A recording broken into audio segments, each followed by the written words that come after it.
Fitnah Dajjal di akhir zaman kelak sangatlah mengerikan. Dajjal akan mempengaruhi orang-orang yang lemah imannya. Mereka akan menjadi korban dan masuk ke dalam lingkar fitnahnya. Berbeda dengan orang beriman, sebelum munculnya Dajjal, ia akan tetap menjadi orang yang beriman. Orang-orang beriman akan bertahan selama fitnah Dajjal terjadi, yang berlangsung dalam kurun waktu yang lama. Dari Nawas bin Sam'an radhiyallahu anhu, dari Rasulullah shallallahu alaihi wasallam di dalamnya termaktub, kami bertanya, wahai Rasulullah, berapa lama Dajjal tinggal di bumi? Beliau menjawab, 40 hari. Satu hari bagaikan setahun, sehari bagaikan sebulan, sehari bagaikan sepekan, dan sisa hari-harinya sebagaimana hari-hari kalian biasanya. Kami bertanya, wahai Rasulullah, sehari yang bagaikan setahun itu, apakah cukup bagi kami salat sehari saja? Beliau menjawab, tidak, tentukanlah untuk hari itu sesuai kadarnya, hadis riwayat Muslim. Saat kemunculan Dajjal, Rasulullah mengatakan bahwa orang-orang beriman akan menyantap makanan dan minuman tertentu karena mereka diterjang kelaparan dampak kemarau panjang. Hal ini didasarkan pada salah satu sabda Rasulullah SAW. Dalam riwayat dari Asma binti Yazid al-Ansyariyah, ia berkata, saat itu Rasulullah SAW sedang berada di rumahku. Beliau menyebut-nyebut tentang Dajjal. Kemudian beliau menuturkan, menjelang kemunculannya, selama 3 tahun terjadi peristiwa besar. Pada tahun pertama, langit tidak menurunkan sepertiga airnya dan bumi menahan tumbuhnya sepertiga tumbuhannya. Di tahun kedua menjelang peristiwa tersebut, langit menahan 2/3 airnya dan bumi menahan 2/3 tumbuhannya. Pada tahun ketiga, langit menahan seluruh airnya dan bumi menahan pertumbuhan seluruh tanamannya. Kondisi tersebut membuat hewan ternak yang ada di bumi mati.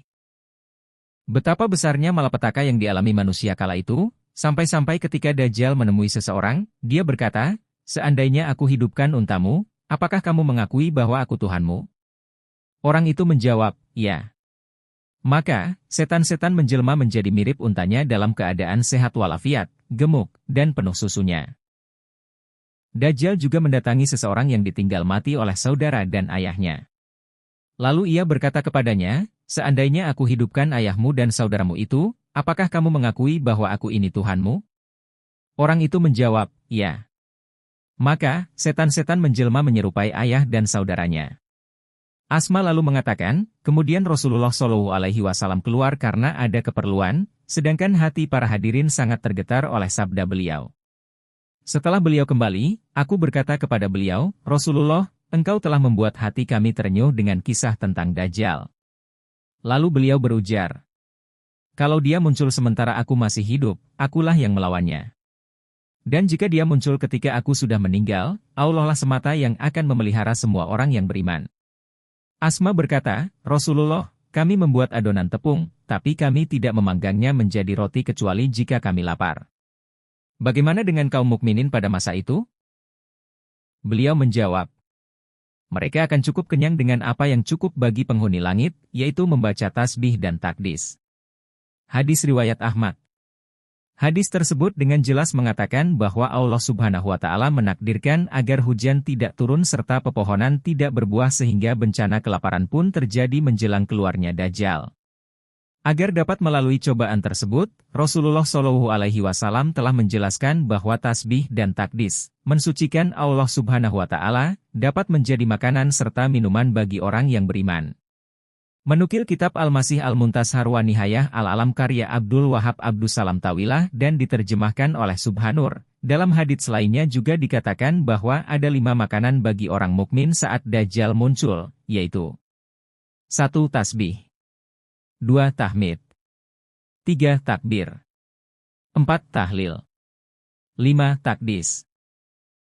Sebagaimana Aisyah meriwayatkan bahwa Rasulullah SAW menyebut kelaparan akan terjadi di depan Dajjal, sebelum Dajjal keluar. Mereka bertanya, harta apa yang paling baik ketika itu?